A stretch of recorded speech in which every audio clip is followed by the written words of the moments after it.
pag uwi ko po sa bahay, sinilip ko yung katawan ko. Ano, kaya mo ba? Sige, laban na yan. Barin mo na yan bukas. Hindi ka ba mo nung rumampa ka sa bench? Po! Gaano katindi yung kaba? Malala po kasi first fashion show ko po yun. After 8 years, ako po yung ginawang opening. Of course, thankful po ako kay Sir Ben. Thank you, Sir Ben Chan and the team for the opportunity. But nakaka-pressure po siya kasi everyone was expecting so much of me because I'm gonna be opening the show. So that night pa lang, actually, the night before ko pa lang nalaman kung ano po yung segment ko and kung ano yung tribute and what's the ano yung essence ng damit ko. So that's a 1987, the first ever campaign of Bench of Kuya Richard Gomez. So yun yung suot niya habang nagsasagwan siya.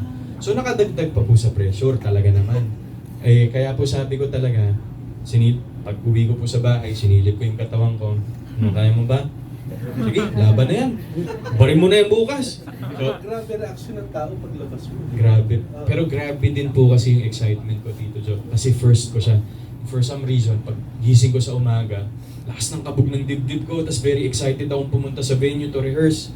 Sabi ko, let's go! This is my first Bench Fashion Show, let's go! Tapos nag-gym pa ako noon nag-gym pa ako, sabi ko, Coach, tara, kita tayo mamaya doon So tapos nagpagupit, so medyo palong-palo po talaga ako nung araw na yun. Hindi halatang pinagandaan. Ay, thank you po. But yeah, the experience was surreal.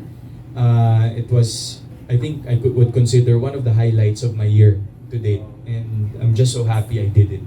Thank you. Thank you, Sir Ben. Ulitin mo. Siyempre, kung yung next, Nikki, ganun. Siyempre, yung next, hindi na ganun kadami yung saplot, di ba? Babawasan. Babawasan. Sabi mo yan, ha? Misana. Hindi naman pwede na, naghubad ka na, tapos susunod, di ka maghuhubad. Wendell na. Opo, kasi sa susunod naman po, sapatos naman yung mawawala. Parang every year may natatanggal lang. Thank you po, thank 5 you. years from now pa daw. All right, so that concludes our